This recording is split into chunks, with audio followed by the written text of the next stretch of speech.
नमस्कार, knocking-news.com में आपका स्वागत है। मैं हूं गिरिजेश वशिष्ठ। भारतीय जनता पार्टी के लोग महिला पत्रकारों को परेशान करते हैं। मैं नहीं कह रहा हूं, एक स्टडी आई है। स्टडी क्या आई है? एक बाकायदा रिपोर्ट आई है, एक अध्ययन हुआ है और उस अध्ययन में अंतर्राष्ट्रीय लेवल का ये अध्ययन है। ये बताया गया है कि बीजेपी के सोशल मीडिया सेल के ट्रोल्स महिलाओं का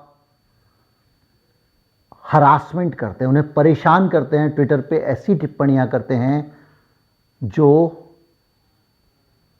भेदभाव वाली होती हैं, जो उन्हें अपमानित करने वाली होती हैं और बेहद सस्ते और हल्के हमले उन पर करते हैं।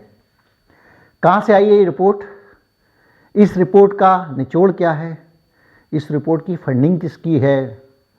क्या ये रिपोर्ट भारत विरोधी है? क्या इसके पीछे देश के दुश्मनों का हाथ है?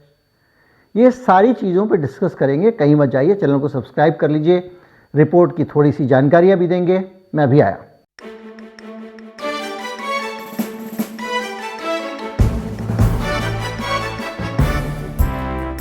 ICFJ international centre for journalist, ये एक संस्था है, न्यूयॉर्क में है।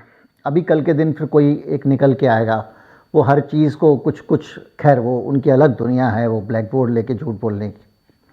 बहरहाल ये जो संस्था है इंटरनेशनल सेंटर फॉर जर्नलिस्ट, ये न्यूयॉर्क में है और इस संस्था की एक रिपोर्ट आई है और ये रिपोर्ट जो प्रकाशित हुई है उसका कहना है कि भारत में महिलाओं का उत्पीड़न, महिला पत्रकारों का उत्पीड़न अत्यधिक होता है और ये काम करने वाले भारतीय जनता पार्टी से जुड़े हुए ट्रोल हैं। द हिंदू ने इस बात को छापा, इस खबर को छापा है और ये जानने की ज़रूरत है कि न्यूयॉर्क की ये संस्था पैसा कहाँ से पाती है। इनको पैसा मिलता है यूनेस्को से। यूनेस्को क्या है? यूनेस्को संयुक्त राष्ट्र का एक सांस्कृतिक संस्थान है जो पूरी दुनिया में अलग अलग तरह के जो सांस्कृतिक उतार चढ़ाव हैं उनसे जुड़े हुए कामकाज देखता है और वो दुनिया भर में बेहतर संस्कृति के निर्माण में योगदान भी देता है और इस तरह की स्टडीज़ को भी फंड करता है। यूनेस्को तो मतलब संयुक्त राष्ट्र हो गया, ऐसा समझिए। इसको सरल हिंदी में अगर कोई अखबार लिखता तो यही लिखता, संयुक्त राष्ट्र की रिपोर्ट आई है जी, सिंपल। अब इसमें ये जो रिपोर्ट आई है ICFJ की, इसने भारतीय पत्रकार राणा अयूब की प्रोफाइल छापी है। राणा अयूब को आप जानते होंगे। राणा अयूब वो पत्रकार हैं जिन्होंने एक स्टिंग ऑपरेशन किया, जिस स्टिंग ऑपरेशन में प्रधानमंत्री मोदी पर बहुत गंभीर आरोप लगाए गए थे। उसके बाद में बहुत सारी दिक्कतें, परेशानियों की बातें हुई उनके खिलाफ। उस संस्थान के खिलाफ भी बहुत सारी कार्रवाइयाँ हुई जिसमें उन्होंने किया था। और राणा अयूब अभी भी बचती बचाती ही घूमती हैं और वो हमेशा खतरे में मानी जाती हैं। उनकी रिपोर्ट के बारे में मैं बताऊंगा तो ऐसा लगेगा कि मैं उन्होंने जो आरोप लगाए थे। बहरहाल एक शब्द है साहेब। जो साहेब शब्द इस्तेमाल होता है मोदी साहब के लिए, ये शब्द उस स्टिंग ऑपरेशन में इस्तेमाल हुआ था पहली बार। उसके बाद इसको व्यंग्य के तौर पर मोदी जी के लिए इस्तेमाल होने लगा। इसमें बहुत सारे आरोप थे कि महिलाओं की जासूसी कराते हैं, ये कराते हैं, वो कराते हैं, जो भी है। बहरहाल तो वो जो रिपोर्ट है उसमें ये माना गया है कि फॉरबिडन स्टोरीज प्रोजेक्ट के साथ काम किया था उन्होंने, जो उनका प्रोजेक्ट था। और इसमें एक पड़ताल गौरी लंकेश की 2017 में बेंगलोर में जो हत्या हुई थी पत्रकार, उससे जुड़ी हुई भी है। उन सारी चीज़ों को मिलाकर इस पे ये जो रिपोर्ट आई है। और ये भी कहा जा रहा है कि केंद्र सरकार से और भारतीय जनता पार्टी से ये जो रिपोर्ट आई है इसको लेकर बाकायदा इन्होंने रिपोर्ट में उनका पक्ष शामिल करने के लिए प्रतिक्रिया मांगी थी, जो इन्होंने नहीं दी है। और ये एक रिपोर्ट कहती है कि एक केस स्टडीज इसमें कुछ शामिल की गई। ये रिपोर्ट आई है आपकी मंगलवार को और उसमें सत्तारूढ़ हिंदू राष्ट्रवादी भाजपा से स्पष्ट तौर पर जुड़े हुए ट्रोल्स की एक सेना ने, एक ट्रोल आर्मी ने जो सीधे जुड़ी हुई है सत्तारूढ़ भारतीय जनता पार्टी से ये रिपोर्ट कह रही है, मैं नहीं कह रहा हूं, अयूब को दैनिक आधार पर, मतलब रोज सुबह शाम पानी पी के खूब धमकाती थी और नियमित रूप से जान से मारने की और बलात्कार की धमकियां देती थी। इस तरह के ट्वीट हम सब देखते रहते हैं। ये विदेशियों से निकल के आ रहा है तो बड़ा लग रहा है, जैसे हिंडनबर्ग विदेशों से आया तो बड़ा लगा। हम सब रोज ही देखते हैं इस तरह की चीज़ें। ट्विटर पे चले जाइए, आपको इस तरह का चीज़ें बहुत दिखेंगी। अब हालांकि थोड़ी कम हो गई हैं।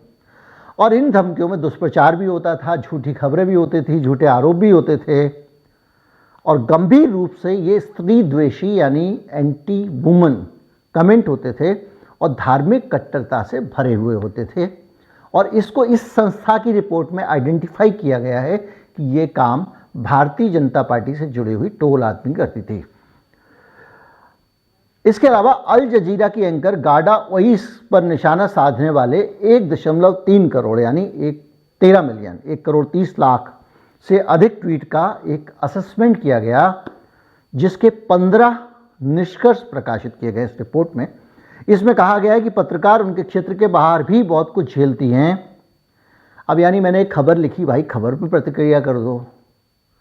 अब मेरे उसके घर पे भी, उसके पिताजी के बारे में, उसकी माताजी के बारे में, उसके स्कूल के बारे में, हर चीज़ के बारे में कमेंट, जहाँ जाए वहाँ घेर लो। तो ये तो आप ये अंदाज़ा लगाइए ना इसमें। ये और इसके अलावा उनको फिर निजी जीवन में, पारिवारिक जीवन में झेलना पड़ता है। परिवार वाले, रिश्तेदार रोज़ कहते हैं भैया क्यों पंगा लेते हो, कल के दिन कुछ हो जाएगा बच्चों को, तुम्हारे कौन देखेगा। ये भी तो एक मानसिक वही है ना, इन सब ट्रोल्स के कारण ही तो होता है। तो इसमें 2022 के अध्ययन के निष्कर्षों पर यह आधारित है। इसमें दुनिया की 850 महिला पत्रकारों के अनुभव, 850 महिला पत्रकारों के अनुभवों और ऑनलाइन हिंसा का पता लगाया गया। इस अध्ययन का नेतृत्व ग्लोबल रिसर्च के उपाध्यक्ष जूली पॉसेटी ने किया है। डिप्टी वाइस प्रेसिडेंट ने, उपाध्यक्ष नहीं है, उप उपाध्यक्ष। और उन्होंने इसको पूरा कंपाइल किया है। और इस रिपोर्ट पे आप देखिए, आने वाले समय में इस रिपोर्ट पे बवाल होगा, विपक्ष इसको उठाएगा, इस पर बात करेगा। और उसमें यह बताया गया कि जो इस तरह के ट्वीट करने वाले लोग होते हैं, ये 62% मामलों में निजी हमले करते हैं। खबर के मेरिट पे बात नहीं करेंगे, तू ऐसा है, तू वैसा है, तू बिका हुआ है, तेरा कैरेक्टर खराब है। जैसे अभी बाद में ये बीबीसी वाला मामला आया। बीबीसी की खबर है कि बीबीसी के दफ्तर पे इनकम टैक्स सर्च कर रहा है, उसको कुछ वहाँ पे उसके खातों में चीज़ें मिलानी है, दस्तावेज मिलानी है उसके दफ्तर में। ये तो आधिकारिक बयान है, लेकिन बीबीसी दुनिया का सबसे बकवास संगठन है। इस केस के मामले में इस बात को कहने का क्या लॉजिक है? भारतीय जनता पार्टी कह रही, उनके प्रवक्ता ने कहा। तो ये क्या होता है? सीधे अटैक। इसके बाद में अगर कोई रिपोर्टर रिपोर्ट लेके आएगा, वो जो आशुतोष हैं सत्येंद्री वाले, उन्होंने कुछ ट्वीट किया नहीं कि उसके नीचे रोज 50 लोग आके उनको काड़ू लिखते हैं। पहले तो ये अपने आप में वर्णभेदी कमेंट है, दूसरा किसी व्यक्तिगत कमेंट है। अरे भाई, वो जो बात कह रहा है उस पर जवाब दो, तुम उस पर हमला क्यों कर रहे हो?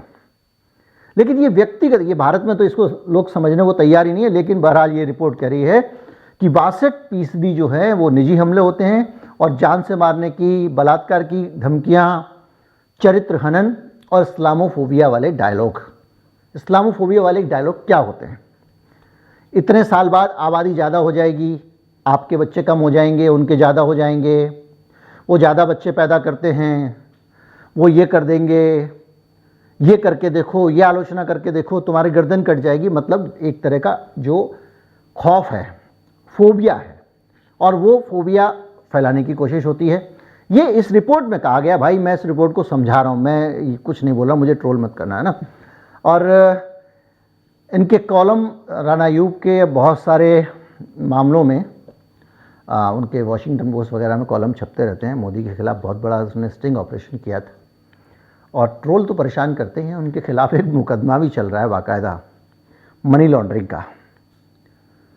और सुप्रीम कोर्ट में भी उन्होंने एक रिट दायर की थी, जिसमें उत्तर प्रदेश की एक खास अदालत ने ईडी के एक मामले में उनको समन किया, जिसको उन्होंने चुनौती दी है। राणा अयूब भारत में आजकल नहीं है,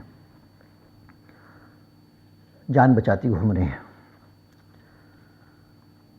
लेकिन ये रिपोर्ट ये बताती है कि भाई भारत में हम लोग अपनी राजनीति में बड़े स्तर में गिर गए हैं। हम लोग अपनी आलोचना को स्वीकार नहीं कर पाते, अपने विरोध को स्वीकार नहीं कर पाते। और उसको हम दुश्मनी के तौर पे देखते हैं। मैंने पर्सनल उदाहरण दिया था, मुलायम सिंह कहते हैं कि मोदी जी जो हैं वो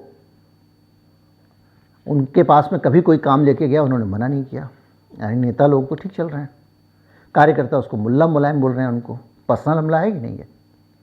जो भी है, ये खबर है, मैंने आपको बता दी है, इसको थोड़ा समझाने की कोशिश की है और मेरा इसमें कोई हाथ नहीं है। द हिंदू ने खबर छापी है, उसको सरल हिंदी में मैंने आपको समझा दिया है। बहरहाल ये बात बहुत सही है कि पत्रकारों के लिए काम करना मुश्किल होता जा रहा है। हम खबर निकाल के ला रहे हैं भाई, आपको बता रहे हैं, हम कोई दुश्मनी थोड़ी कर रहे हैं। हम ना हमने उनकी भैंस खोली, ना उन्होंने हमारी भैंस खोली। उसूल की बात है भाई। कोर्ट में भी कई बार दो लोग जाते हैं, मुकदमा लड़ते हैं, साथ साथ मिलते हैं, बैठते हैं, चाय पीते हैं, जज साहब के सामने आर्गूमेंट होता है।